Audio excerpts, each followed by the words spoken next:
Now, does this change, in your opinion, anything they do at number 5? Because we've kind of, I mean, we don't know what they're going to do. They could trade back. They could pick a quarterback. They could go defense. I mean, it's the Seahawks. You never know. But now that they've picked up somebody to address a pressing need, they're not done.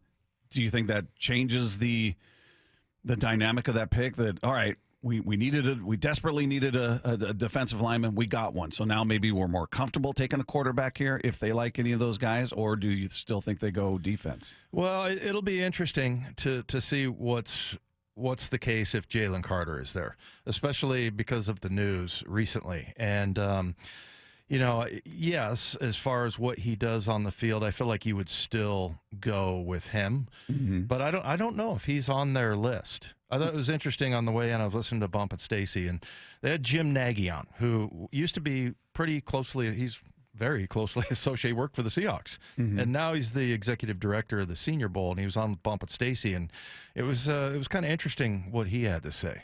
Pete or John was quoted as saying they credited last year's draft to being uncompromising when it came to the character part of it. And if that's the case, if that holds true, and I would think they would try to attack this draft the way they attacked last one after they got those results. I mean, that would put Jalen Carter out of it, because there's a pattern of decision making and behavior, and there's the stuff that's out there in the media, and there's the stuff that the teams know, and I'm sure they know a lot more than we know. So I wouldn't guess if they stay on the same path that they went on last year to have such a great class, that Jalen would factor into their plans. Mm. It's kind of interesting, and they did talk about that a couple years ago, where they had kind of gotten away from their standards, and and some of the mistakes that Chuck Knox was kind of like this, that he kind of had that father figure syndrome, like, I'll take this kid in and I'll whip him into shape, and he's going to be walking a straight line, and this, that, and the other, and I think the Seahawks at one point, I think John said that a few years ago, that they'd kind of strayed just, gradually each year, like gradualism. I mean, it's like, okay, a little bit, we're going to fudge this one year. Okay, the next year we're going to fudge this. And then all of a sudden something, happens with one of your players. And, I feel like that's a pretty interesting insight there from a guy who knows the Seahawks inside and out.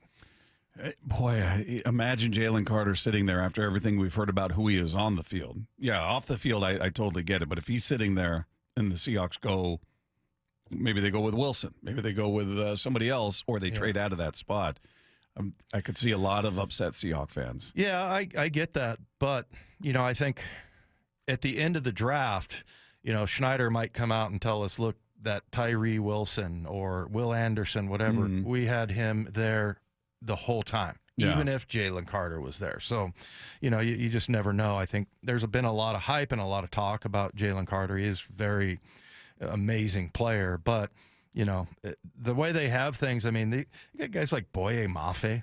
And, I heard that Jim Nagy also talking about Boye Mafe is maybe a guy we haven't talked about enough. I don't know if you got a chance to interview him.